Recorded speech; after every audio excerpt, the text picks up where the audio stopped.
Okay, so for this tutorial, it's our last one. This one's going to be a lot more advanced than what we've been doing.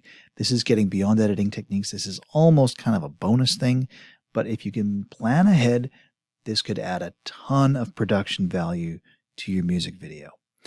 So what we're going to do in this one is we're going to use AI, some generative AI, to actually change the setting of a pre-existing video.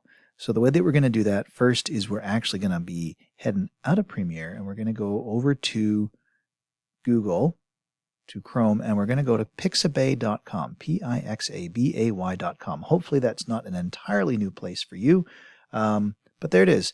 It's a great place to get all sorts of royalty-free stuff.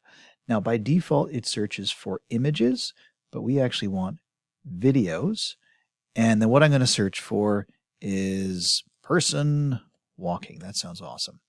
Now, the most important thing about finding footage for this is that you must have your camera motionless. If it's not motionless, then we're getting into a whole other realm of motion tracking and all sorts of other stuff that's very advanced and very challenging. So you have to have a video where, unlike this, the camera is not moving. So those are all problems. Here's one that I've found previously. It's the one we're going to be using for the tutorial. But again, if you find a different one, that's perfectly fine. So I'm going to use this one. The camera's not moving. There's a person walking through the forest. Fantastic. So I'm going to click it. I'm going to hit download.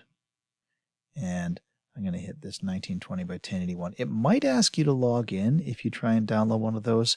If that's the case, it's perfectly acceptable, especially for the tutorial, to just use a lower res.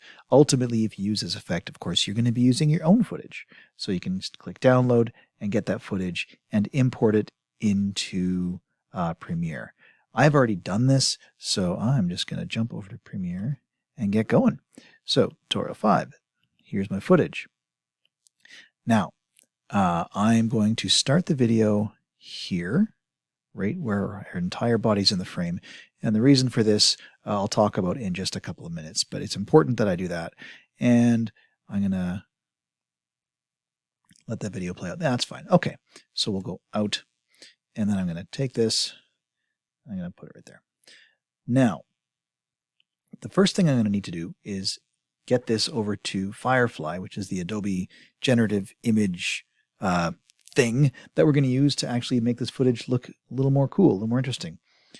Actually, I notice this tree looks bigger here than it does here, so I got to scale my video. So I'm just going to go right click and say scale to frame size. There we go. So the next thing I want to do is I actually want to take a picture out of this video that I can put over in Firefly. So the way I'm going to do that is I am going to hit this little camera button here that says export frame. Click. And I think the default is usually BMP. We don't want BMP, we want to use a JPEG. So make sure that's selected. The name, I honestly don't care. I'm only doing this once. I'm going to browse. I'm going to throw this straight onto my desktop just because it's easy to find, and I don't care too much about this picture because I'm only going to use it this one time, and then I don't care about it.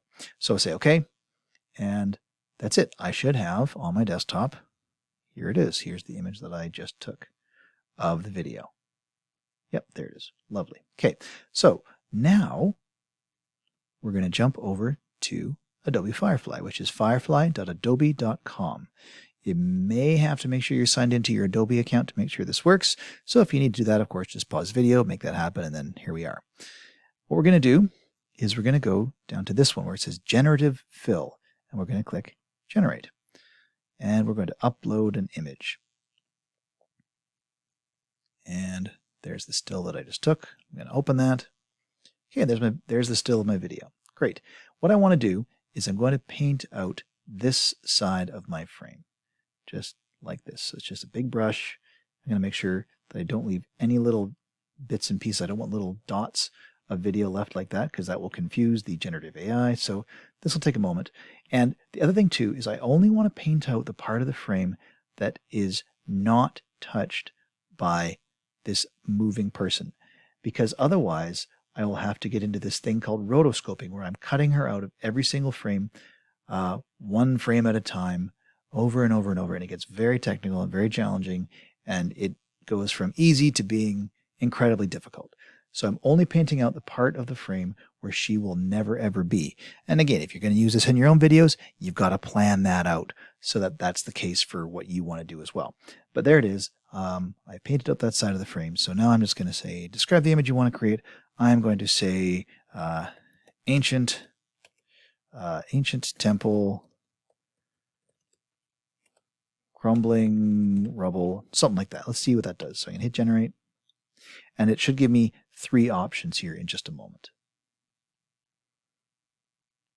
All right, there we go. There's 1, there's 2, and there's 3. If you don't like any of those, you can just click on more, and it will give you more. Ooh, that's kind of funky. Nope. Okay, you know what? I think...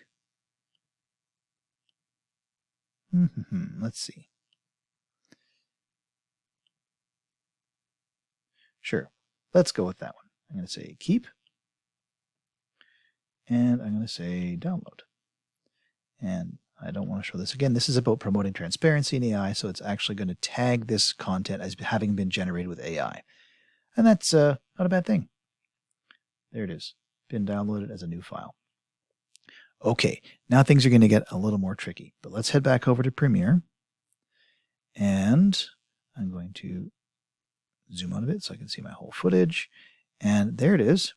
Now, I'm going to go to my tutorials bin. I'm going to import that picture that I just made with Firefly, and just do that by double-clicking, or I can press Control-I, or if you'd like to see it visually, I can go File, Import. There's that keyboard shortcut, Control-I. There it is, and it's there in my Downloads folder. I'm not being super picky about my file management right now because I'm just doing this as a tutorial. But if this was your video, you would of course be taking this file and putting it into your OneDrive so you don't lose it. Nonetheless, here it is, and I'm just going to, for the sake of my own organization, pull it into that bin. Okay, so there's my Firefly footage. I'm going to take that, and I'm just going to stick it right on top. So there's my new footage. Now, of course, it doesn't move because she is, it's a picture. So what I need to do is actually cut out part of this video. I need to cut out this and make a hole in that image so the video underneath can show through. And here's where layers start becoming an interesting thing. So, like in our previous tutorial, I'm just going to go over to my effect controls, and here's something we didn't look at, which is this one just sitting down here, opacity. So I'm going to open that up just by clicking that little arrow beside it. And right now it says opacity 100%. I can actually make it become more see-through like that, but that's not really what I want to do. Instead, like I said, I want to cut a hole. So what I'm going to do is I'm going to pull that down, make it a little bigger, and I'm going to make my video just a little, oh, that's not small enough. You have to experiment with this. There, I made it 50% of normal size, and that way I can see the whole frame. Now what I want to do is take this pen tool, and all I'm going to do is just click once, like this, and I can actually click outside of the frame, which is fine.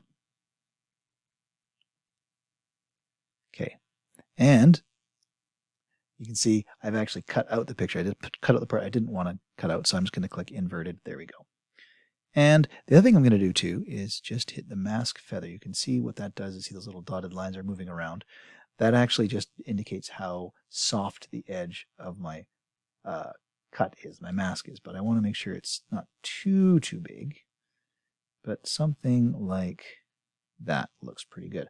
All right, so let's just click somewhere else. Here we go. So let's take a look here. And I can actually, because this is an image, I can actually move this to encompass the entire video. And then if I go like this, here we go, I'm going to make this fit again. There she is, walking in her new environment. And of course, I could have made that whatever I want. I could have put some things over here as well. So again, with a bit of planning and some careful camera movement, or camera framing, you can really redesign any location you want and come up with some pretty awesome results. And actually, that was a lot simpler than I thought it was, wasn't it? Yeah. Anyway, that's it. Using AI to create new environments for already existing footage, just using what's called a mask. That's it. So give that a shot, find some footage, and again, number one priority, make sure that the camera is not moving so that everything will line up just hunky-dory.